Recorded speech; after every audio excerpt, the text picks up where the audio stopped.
నమస్తే. సామాన్యుడి చేతిలో సామాజిక అస్త్రం నెంబర్ 1 న్యూస్కి స్వాగతం. నేను రవీంద్ర. వివేక హత్య కేసు ఒక కీలకమైనటువంటి దశకు చేరుకుంది అనడంలో ఎలాంటి సందేహం లేదనిపిస్తుంది. ముఖ్యంగా వైఎస్ వివేక హత్య కేసుకు సంబంధించి సుప్రీంకోర్టు తాజాగా ఇచ్చినటువంటి ఏదైతే డైరెక్షన్ ఉందో దాన్ని బట్టి చూస్తే ఒక ముఖ్యమైనటువంటి పరిణామంగా దాన్ని మనం డిస్కస్ చేయాలి. ఈ కేసులో ప్రధాన నిందితుడిగా ఆరోపణలు ఎదుర్కొంటున్నటువంటి ఎంపీ అవినాష్ తండ్రి వైఎస్ భాస్కర్ రెడ్డి, ఆయనకు సుప్రీంకోర్టు నోటీసులు ఇవ్వటం అనేది అత్యంత ప్రాధాన్యత కలిగినటువంటి అంశంగా మారింది. ఈ కేసులో దాదాపుగా ఎన్నో ఏళ్లుగా ఇది విచారణ జరుగుతుంది. ఆయన మర్డర్ జరిగి మార్చి 15, 2019 అంటే ఎన్నికలకు కొద్ది రోజుల ముందే ఈ యొక్క హత్య జరిగింది. ఈ హత్యలో కూడా అనేక రకాలుగా అనుమానాస్పద మృతిగా, తర్వాత హత్య కేసుగా రకరకాల ట్విస్టులు, ఎన్నో మలుపులు జరిగాయి. ఇలాంటి సందర్భంలో వందలాది మందిని విచారించారు.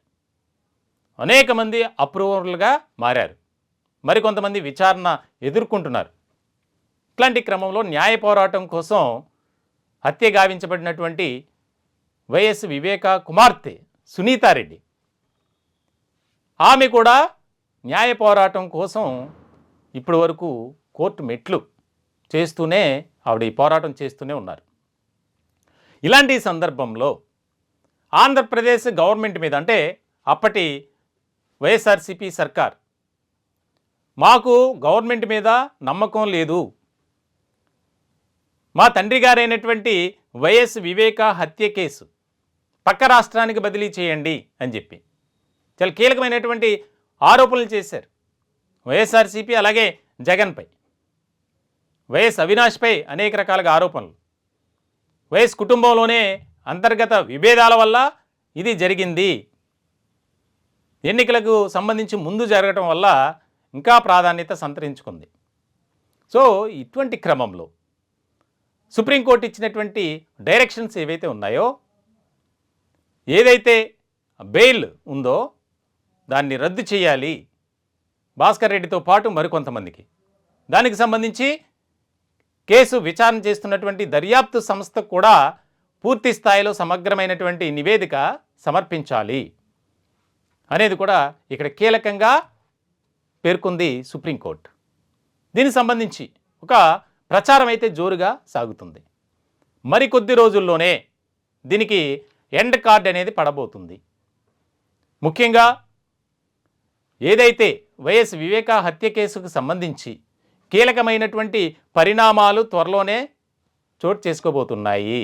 కీలకమైనటువంటి జడ్జిమెంట్ రాబోతుంది.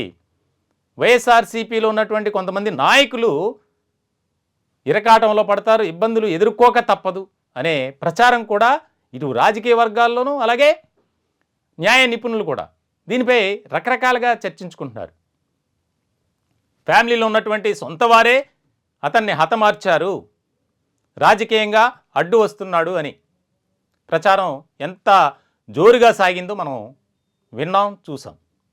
ఇటువంటి సందర్భంలో తాజాగా సుప్రీంకోర్టు ఇచ్చినటువంటి డైరెక్షన్ ఏదైతే ఉందో ఆ డైరెక్షన్ ప్రకారం చూస్తే కనుక ఖచ్చితంగా వైఎస్ఆర్సీపీకి ఒక ప్రతికూలమైనటువంటి పరిస్థితులు రాబోతున్నాయి అనేది అయితే స్పష్టంగా అర్థమవుతుంది. ఇదేదో మా మాటగా కాదు, రాజకీయ వర్గాల్లో జరుగుతున్నటువంటి చర్చ, గతంలో జరిగినటువంటి పరిణామాల ఆధారంగా చేసుకొని ఒక రకమైనటువంటి చర్చ జరుగుతుంది. మరి ఏ రకమైనటువంటి పరిణామాలు చోటు చేసుకుంటాయి, ఎటువంటి తీర్పు రాబోతుంది? ఒక రకంగా చెప్పాలంటే కేసు విచారణ వేగవంతమైంది. చూడాలి ఏం జరుగుతుంది, ఏం జరగబోతుంది అనేది ఒక ప్రాధాన్యమైనటువంటి అంశం.